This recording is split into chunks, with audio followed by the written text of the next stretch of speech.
Well, I wasn't really ready to go live, but I accidentally clicked the button, so oh well. Here we are. We are here with the 10th episode of The Sopranos. A hit is a hit, and it's super interesting because now we're getting like the music business involved. There's all sorts of these legitimate businesses that you use to launder money through, make money, all that stuff, and music is one of them for the mobsters, for the mafia. And it's really interesting. There's a lot of cool cultural stuff going on in this episode.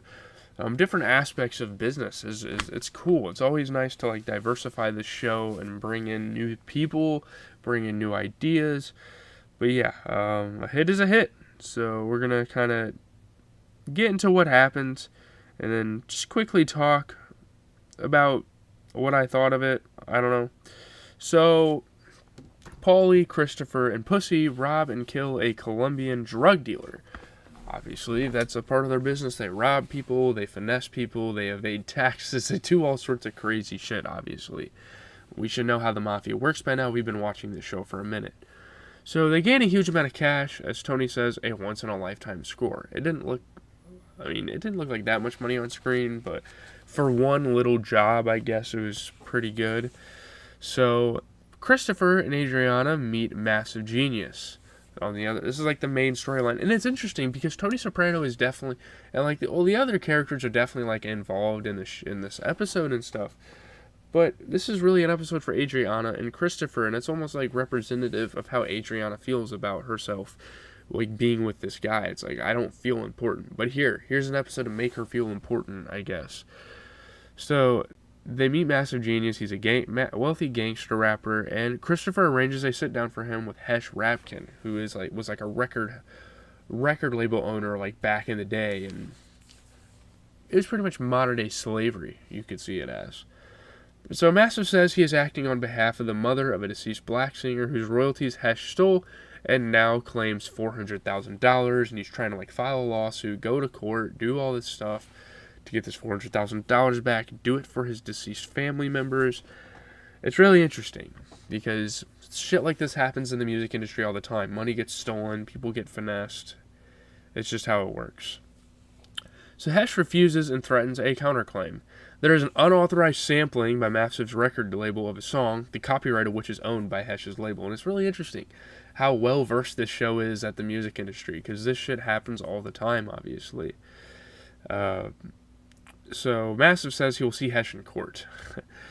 When the conversation is over, Tony and his crew jeer at a self-proclaimed gangster who works within the legal system. And it's funny. There's a lot of interesting parallels here because these guys are gangsters. They're mobsters. And then this guy comes up. He's a rapper. He tries to say, "Oh, I'm a gangster." And they laugh at him because he doesn't do the type of shit that they do, you know. He just flaunts his wealth and all that stuff. They can't really flaunt their wealth because they're under constant surveillance by the FBI and all that stuff, and that's how gangster they are, you know. So, Adriana proposes that she should pursue a career as a music producer and that Massive can help. She has a lot of career aspirations, she likes music. We're starting to kind of learn about her character a little more as the show goes on. And yeah, it's super interesting. So yeah. Christopher, flush with money, agrees to finance a demo for the band Visiting Day, whose singer, Richie Santini, is Adriana's ex-boyfriend. It's kind of fucking awkward that this shit would happen. But whatever. Like, if we can get in connections with Massive Genius, we can open a whole new business venture and open new partnerships and new opportunities and stuff like that. So let's just go with it. You know, Christopher's trying to be a made man. That's kind of his journey throughout the show. And doing stuff like this and getting deals and gigs and whatnot like this, it's going to really help him out a lot. So the demo recording progresses slowly, and Christopher smashes Richie's guitar over his back in frustration. It's like, come the fuck on, this has been like 60 to 70 takes. What the hell are we doing? We need to get this track out and made. You obviously don't know how music production works. It's not rushed.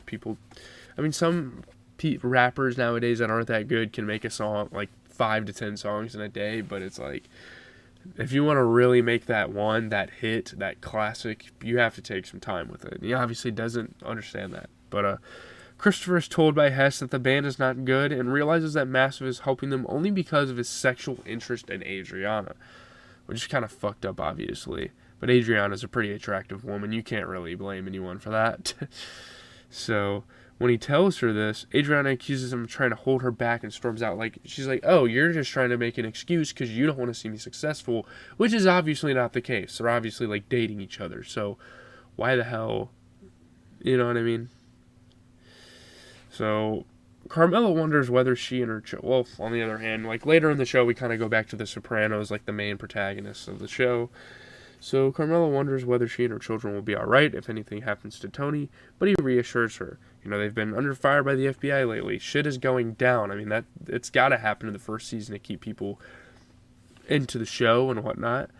But a friend introduces her to the stock market and gives her a tip. She buys and profits. So now she has a whole little thing of her own. I think she's usually a stay-at-home mom. We don't really know too much about Carmela, but I don't think she's employed. Just because, I mean, Tony makes enough money for the family off of what he's doing, illegal or not. But Tony, keen to mix with Medigans, white Americans not of Italian descent, which is a funny little term that Italians have. You know, there's funny slang in the show. You gotta love it. He accepts an invitation from his neighbor and family physician, Dr. Bruce Cusimano, to play a round of golf at a country club along with his friends. So they pester Tony with questions about organized crime, like, oh, do you know John Gotti? Have you ever met John Gotti? In the stereotypes, I mean, it's not super relevant today. People don't really talk about it. I guess when you think of an Italian American, you do still think of like a gangster, of like a mobster. But like, it's not as bad as it probably was back then, because shit like this was still very prevalent and like very much on the news. But they would just ask him all these questions, like, is Godfather really what the life is? Is it really accurate? It's like, what the hell, man? And it's funny because the Godfather is referenced so many times in this show. Earlier, I can't remember, Massive Genius or whatever, he was like, he told Christopher, like, dude, I like the first one, the second one fell off a little bit, the third one it's funny, he's like talking about the Godfather movies and like the critical reception and kind of referencing that, but yeah, it's funny. So as he later tells Dr. Melfi, he feels he's being used for somebody else's amusement, like a dancing bear, and he kind of brings up this funny story. It's not really funny, I mean, it's kind of fucked up. He brings up this story about this friend they used to have back in the day that had this weird, like, warble in his voice, like, you know, like one of those things. And they thought he was, like, autistic or something, and they, like, called him on the phone, and he would talk to them, and they'd, like, die laughing because of his voice. That's what he feels like in this situation. So, in revenge, Tony persuades Dr. Cusimano to keep a package of sand safely for him, pretending it contains something sinister. Heroin, cocaine, something. It's funny. It really is. Let me see. Yeah, there's not really much to say. I think it's really good. I think introducing the music business was a really cool thing that the show did. I love music, so obviously I'm super interested in what that is. Maybe that storyline has a little more, but I don't know. Maybe it just kind of falls off a cliff. This show is kind of like a sitcom-y. It has a story, but it's not as much as you would think. I don't know. It's really a really interesting format, like structure of a show. So anyways, leave a like, comment, subscribe. As always, it is GZTV, reviewing your favorite TV shows out there. We are kind of nearing the end of the first season of The Sopranos. I think after this we're probably going to watch Cobra Kai, because I've heard a lot of people talk about it. I kind of want to check it out. But after this, I'm going to be posting a movie review for The Nun 2. We watched that last night with my dad, so I'm going to peep that